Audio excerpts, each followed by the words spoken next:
So we are not indifferent. But as the head of tourism here, do you feel that, like, do you get what Jerry's saying, like tourists, do you You may feel not that be there are indifferent, more- but you may sound casual. I don't think so. Look at our I'll show you our tourist map.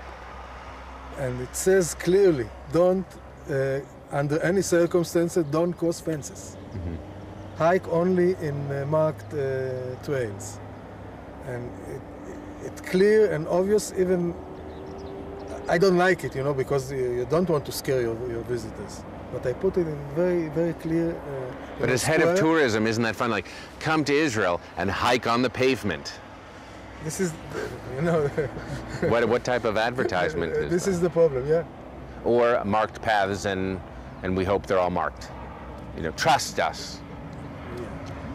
I mean, I'm being sort of me. It was life and death, and for many people it is. So when it's a little of these signs in the conversation, so I've been to so many minefields around the world, and then I see these, and I was like, oh yeah, look at the signs, look at the barbed wire. Again, in America, there's something about barbed wire that what do I associate with barbed wire? The Holocaust. Camps, borders, fences, you're locked in, security. But again, throughout Israel, there's barbed wire fences forever. Like, it's again, something that's not I wouldn't normal. Say, like, if I look at the view here, it's like the last thing I would notice is these little yellow lines and the specific fence that goes with them.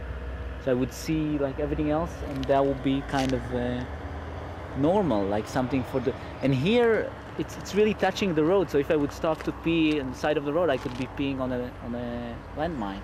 Well, you're casual, like there's the cows in the minefield and Yeah. horses, so you're like, oh, they can pee there, but I can't.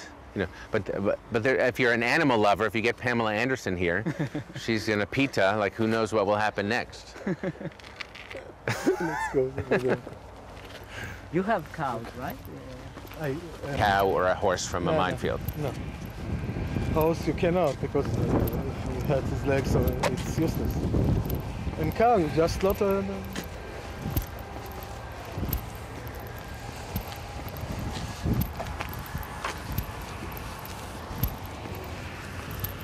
So this particular area is called what again? This Mitzpe Gadot. Mitzpe Gadot. All the area is the Syrian army post that overlooked Mishmar HaYarden and Gadot. And in the... and was this the most strategic? On this area, yes, it is. And the Syrian, actually, in 1948, they managed to cross the Jordan. One of the very few places that they managed to cross the Jordan, and they took quite a large area in the other side. In the agreement, in return of us giving them some areas on the other side, they gave us back this side of the Jordan, the area on this side of the Jordan. It's absolutely beautiful though. Yeah. Up there, there's Tzfat.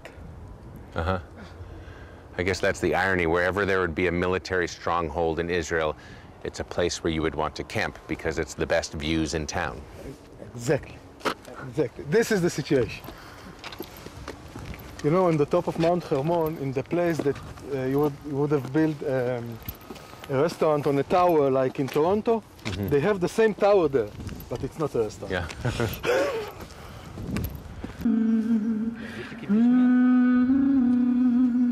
And continues all the way up to Damascus. A Syrian military outpost called the Murtafa, meaning high and mighty, once stood here.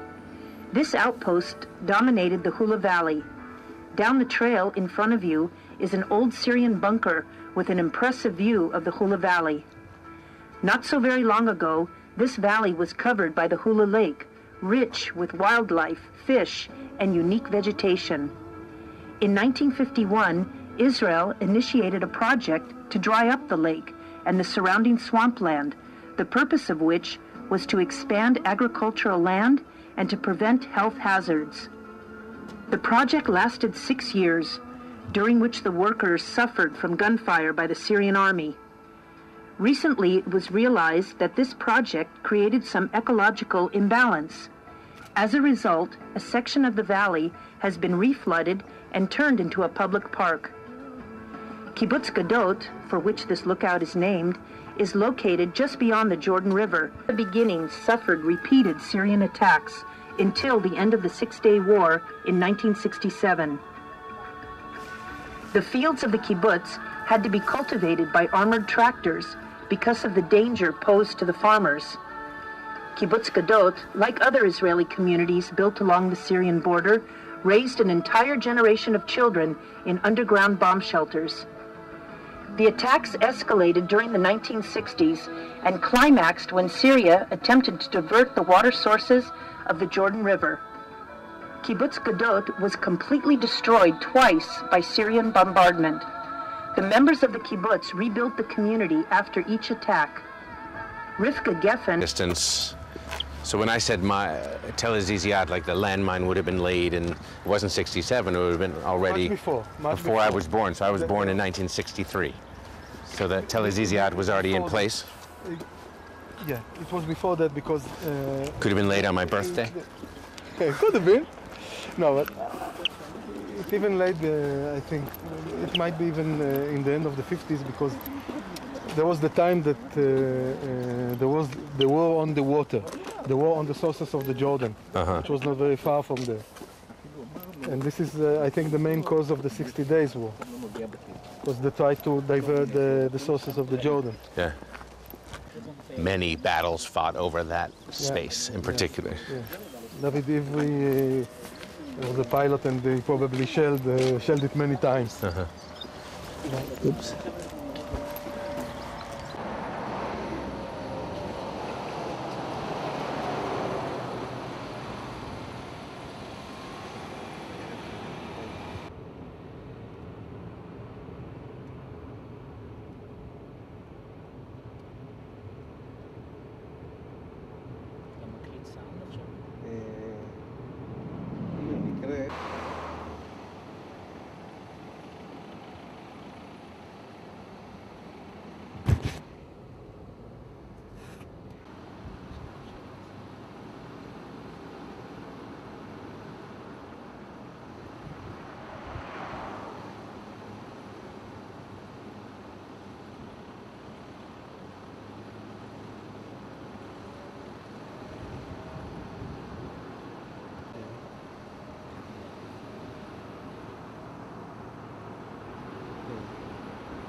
אבל זה לא בגלל. כאילו גדר. אף שדה. לא להיכנס לאף שדה, לא לרדת. הנה שם כבר יש שוב, אתה רואה? כן. אז אולי 100 מטר קודם זה גם היה שדה, פשוט פתוח.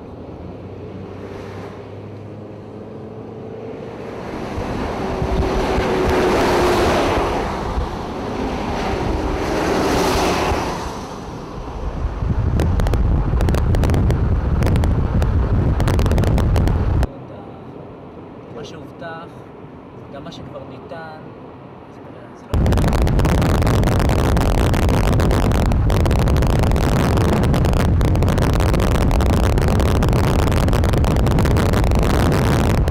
והפרויקט הישראלי-פלסטיני, זה כמעט לגמרי ביתי. אבל אז גם לא היה לי משפחה, אף אחד לא היה תלוי בי.